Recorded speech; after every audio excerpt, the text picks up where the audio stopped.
میرا اختر سونا میرا اختر سونا فخر ازہر.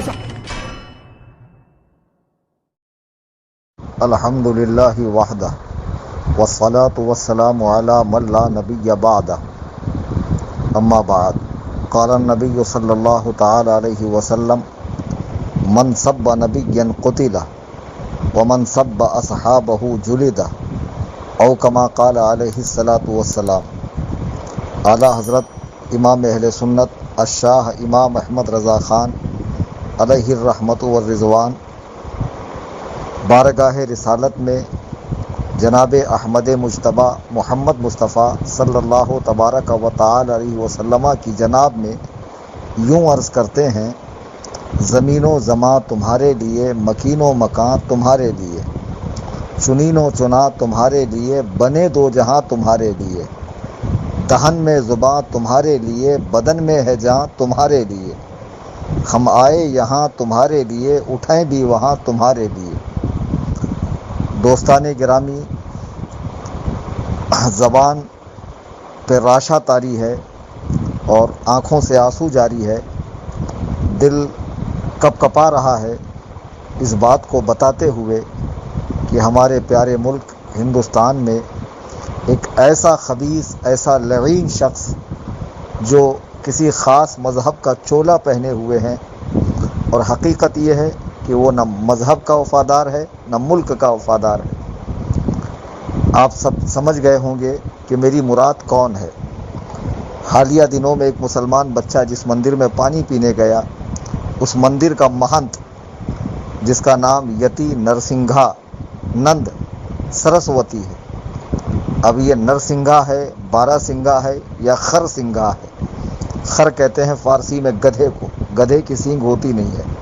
ویسے یہ انسان تو ہے بظاہر، لیکن یہ انسان نہیں ہے. اس نے جناب رسالت مآب صلی اللہ علیہ وسلم کی شان میں بدترین گستاخی کی اور اسلام کے حوالے سے ایک پریس کانفرنس کر کے بہت کچھ بکواس کی. اپنے لوگوں میں بیٹھ کر ڈینگے ہانکنا، اور جب میڈیا اپنا ہو، لوگ اپنے ہوں، اور وہاں پر اس قسم کی بکواس کرنا بہت آسان ہے.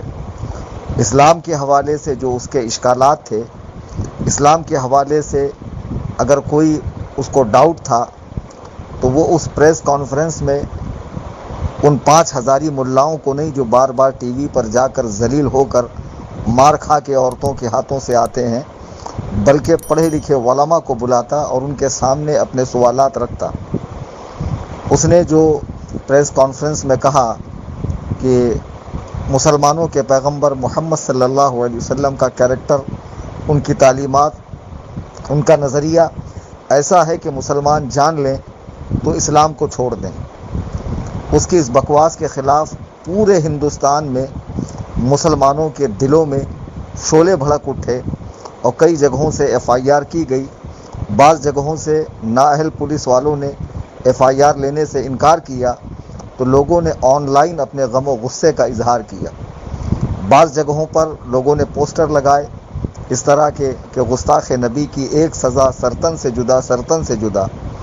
ان نوجوانوں کو میں یہ مشورہ دینا چاہوں گا کہ یہ جو جملہ ہے گستاخ نبی کی ایک سزا سرطن سے جدا، سرطن سے جدا، اس کے حق و صحیح ہونے میں کوئی شک نہیں ہے، لیکن اس کا نفاذ، اس کو نافذ کرنے والے، اس پر عمل کرنے کی جو شرائط ہے وہ یہاں مفقود ہے. ہمیں احسن طریقے سے قانونی سہارا لے کر اپنے غم و غصے کا اظہار کرنا چاہیے. اور اس سے بڑھ کر یہ کہ جب اس نے مسلمانوں کو اس طرح للکارا ہے تو قوم مسلم کا ہر نوجوان یہ عہد کر لے کہ میں مرتے دم تک قرآن و سنت کی تعلیمات کا سختی سے پابند رہوں گا، اپنی صورت کو مومن صورت بناؤں گا، اپنے افعال و کردار میں سنت کی پیروی کروں گا. زندگی کے ہر راستے پر، ہر موڑ پر قدم بقدم میں مصطفیٰ کریم صلی اللہ علیہ وسلم کی تعلیمات کے مطابق اپنی زندگی گزاروں گا. یقیناً بہت برا محسوس ہو رہا ہے جب اس نے یہ الفاظ کہے، اسلام کو ٹارگیٹ کیا. اور ایسا نہیں ہے کہ پڑھے لکھے ہندوؤں نے اس کا رد نہیں کیا. میں نے بہت سے ہندو مذہب کی جانکاری رکھنے والے اچھے لوگوں کی باتیں بھی سنی جو اس کے خلاف ہے، اور وہ لوگ اس سے سختی کے ساتھ ناراض ہیں۔ اسلام پہ انگلی اٹھانے سے پہلے اسے خود اپنے مذہب کا گہرائی سے مطالعہ کرنا چاہیے کہ منو سمرتی کیا کہتی ہے کہ اگر کوئی شودر سنسکرت کے شلوک سن لے یا کسی برہمن کو آنکھ اٹھا کر دیکھ لے یا برہمن کا راستہ کاٹ لے یا برہمن کے برابر بیٹھ جائے تو اس کے کانوں میں پگھلا ہوا سیسا ڈالا جائے، اس کی آنکھیں پھوڑی جائے، اسے درے سے مارا جائے، تو بھید بھاؤ اور اس طرح کی ظلم و زیادتی تمہارے یہاں خود موجود ہے۔ اسلام پر انگلی اٹھانے سے پہلے اپنے مذہب کا گہرائی سے مطالعہ کرنا چاہیے۔ میں اس کے مذہب کے حوالے سے کچھ نہیں کہتا، بس میں اتنا کہوں گا جو اس نے پریس کانفرنس میں آ کر میڈیا کے سامنے بیان دیا ہے۔ کیا اس وقت وہاں کوئی مسلمان موجود تھا؟ نہیں تھا۔ اس کا یہ ویڈیو آنے کے بعد بہت سے لوگوں میں بے چینی پائی گئی۔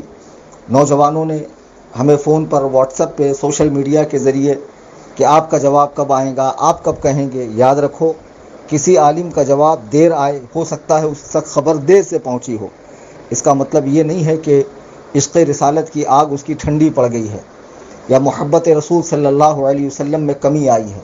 جب ایک عام مسلمان تڑپ رہا ہے تو یقین جانیے جو نبی کریم صلی اللہ علیہ وسلم کی سیرت پڑھ چکا ہو اور قرآن کے حوالے سے، حدیث کے حوالے سے، تواریخ کے حوالے سے، اور بالخصوص غیر مسلم دانشوران جنہوں نے نبی کریم صلی اللہ علیہ وسلم کو دنیا کا اول نمبر کا انسان تسلیم کیا ہے، ہر اعتبار سے۔ بہرحال ہمارے ملک میں فضا خراب کرانے کے لیے، دو قوموں کو آپس میں لڑانے کے لیے، ہندو مسلم جھگڑا کرانے کے لیے اس قسم کے کچھ شر پسند عناصر جو مذہبی لباس پہنے ہوئے ہیں، اس کا یہ ناجائز فائدہ اٹھاتے ہیں، جبکہ مذہبی رہنما کا کام تو محبت، امن کا پیغام دینا، بھائی چارے کا پیغام دینا اور ملک کو ترقی کے راستے پر لگانا ہے، نہ کہ لوگوں کو لڑوا کر اپنی روٹیاں سیک کر مزے لوٹنا ہے۔ یہ سراسر غلط ہے۔ ایسا نہیں ہے کہ غیر مسلموں میں، ہندوؤں میں سب اسی ذہنیت کے ہیں، بہت اچھی ذہنیت کے لوگ بھی موجود ہیں اور باقاعدہ مسلمانوں کے ساتھ مل کر وہ پروٹیسٹ کر رہے ہیں، احتجاج کر رہے ہیں۔ میں قصہ مختصر یہ کہ اس خر سنگھا کو، بارہ سنگھا کو چیلنج دیتا ہوں۔ میرا نام ہے محمد کلیم حنفی رضوی، میرا موبائل نمبر ہے 9820672770۔ تیری آسانی کے لیے ہندی میں بول دوں 9820672770۔ میں کرلا ویسٹ ممبئی میں رہتا ہوں۔ الحمدللہ ثم الحمدللہ، میں ہندوستانی، میرے باپ دادا ہندوستانی، ہم یہیں پلے، یہیں بڑھے، یہیں پیدا ہوئے، اور رب نے چاہا تو یہیں ہمیں تدفین بھی نصیب ہوگی۔ میں تجھے چیلنج کرتا ہوں کہ اسلام کے حوالے سے جو بکواس تو نے میڈیا پر کی ہے، تو ایک مرتبہ اپنے حواریوں کے ساتھ، اپنے چاہنے ماننے والے بھکتوں کے ساتھ ایک مرتبہ ہمارا آمنے سامنے مقابلہ کر لے۔ قرآن پر جو تیرے اشکالات ہیں، اعتراضات ہیں، تجھ سے پہلے بھی بہت لوگ اٹھے۔ پنڈت دیانند سرسوتی نے قرآن کے حوالے سے تقلید کی، قرآن کو قرآن سے غلط ٹھہرایا اور تقریباً 115 آیات کا انکار کیا۔ حالیہ دنوں میں ایک ملعون رافضی خبیث وسیم رضوی نے بھی اس طرح کی خبیث حرکت کی۔ اعلیٰ حضرت امام اہل سنت کے زمانے میں بھی آریہ دھرم پرچار نام کی ایک کتاب لکھی گئی جس میں اسلام کو ٹارگیٹ کیا گیا۔ اعلیٰ حضرت نے اسی کتاب کا رد اسی کتاب کے نام سے آگے بس حرف بڑھا دیا، یعنی آریہ دھرم پہ 4 حرف، اور خوب زبردست رد کیا۔ علماء نے ہمیشہ فتنہ ارتداد کا اور اسلام پر اٹھنے والے اعتراضات کا دندان شکن جواب دیا ہے۔ افسوس یہ ہے کہ آج ہمارا نوجوان طبقہ جو کالجز، یونیورسٹیز سے اور ایجوکیشن سے جڑا ہوا ہے دنیاوی، وہ اسلام سے دور ہوتا جا رہا ہے اور ایسے لوگوں کا بآسانی شکار ہوتے جا رہے ہیں۔ روزانہ خبروں میں دیکھنے ملتا ہے کہ فلاں مسلم لڑکی نے فلاں ہندو لڑکے کے ساتھ شادی کر لی اور یہ ہوا وہ ہوا، مساجد میں اذانیں بند کرا دی گئی، نمازیں بند کرا دی گئی، بہت سارا ظلم ہمارے ساتھ ہو رہا ہے اور ہم برداشت کر رہے ہیں۔ بابری مسجد کی شہادت ہوئی، اس کی جگہ مندر کا فیصلہ آیا۔ آپ پوری ہندوستان کی تاریخ چھان کر دیکھیے، کہیں بھی مسلمانوں نے توڑ پھوڑ نہیں کیا، کہیں بھی مسلمانوں نے بسوں کو نہیں جلایا، ٹرینوں کو نہیں روکا، سڑکوں کو جام نہیں کیا، کھیتوں کو برباد نہیں کیا، لوگوں پہ حملہ نہیں کیا۔ اس سے زیادہ صبر والی قوم تم کہاں دکھا سکتے ہو؟ تم کہتے ہو مسلمانوں کے مذہب میں لکھا ہے مارو کاٹو اور اپنے مذہب کو آگے بڑھاؤ۔ 750 سال مسلمانوں نے حکومت کی، اگر اسی طرح مارا کاٹا جاتا تو آج 100 کروڑ ہندو موجود ہوتے؟ نہیں ہوتے۔ تمہارے اعداد و شمار کے مطابق ہندوستان میں 100 کروڑ ہندو ہے اور 25 کروڑ مسلمان۔ 750 سال حکومت کرنے کے بعد ہم 25 کروڑ ہیں، آپ 100 کروڑ ہیں۔ تو یہ حکومت ایسی ہی نہیں کی گئی ہے، یہ حکومت دلوں پر کی گئی ہے۔ اور الحمدللہ آج بھی مسلمان جس ملک میں بھی رہتا ہے اپنے ملک کا وفادار ہوتا ہے، وہاں کے آئین کی پاسداری کرتا ہے اور ملک میں امن کی فضا بحال کرنے کی ہر ممکن کوشش کرتا ہے۔ لیکن یہ خرسنگھا جیسے چند لوگ اٹھتے ہیں اور 2 لوگوں کو لڑاتے ہیں، جبکہ ملک میں کرونا ہے، جگہ جگہ لاک ڈاؤن ہے، لوگ بے روزگاری سے جھوج رہے ہیں، لوگ پریشان ہیں، معیشت بگڑ رہی ہے، جی ڈی پی گر رہی ہے، ملک کا روپیہ نیچے آ رہا ہے۔ یہ سارے مسائل منہ پھاڑے کھڑے ہوئے ہیں۔ اس میں ہندو مسلمانوں کو لڑوانا، گورنمنٹ کی املاک کو نقصان کروانا، فساد کروانا، دنگے کروانا، یہ کہاں کی عقل مندی ہے؟ ہم حکومت ہند سے پھر کہتے ہیں کہ اس پر ایکشن لیجئے اور اس جیسے جتنے بھی بھڑکاؤ بھاشن کرنے والے وہ کسی بھی مذہب سے تعلق رکھتے ہوں، جو لوگوں کو لڑانے کی بات کرتے ہیں، انہیں فوراً جیل کے اندر ڈالا جائے۔ اور بہت مبارکباد ہے وہ مسلمان، وہ ساری تنظیمیں، وہ ساری تحاریک، وہ سارے لوگ جنہوں نے اس کے خلاف FIR کی ہے۔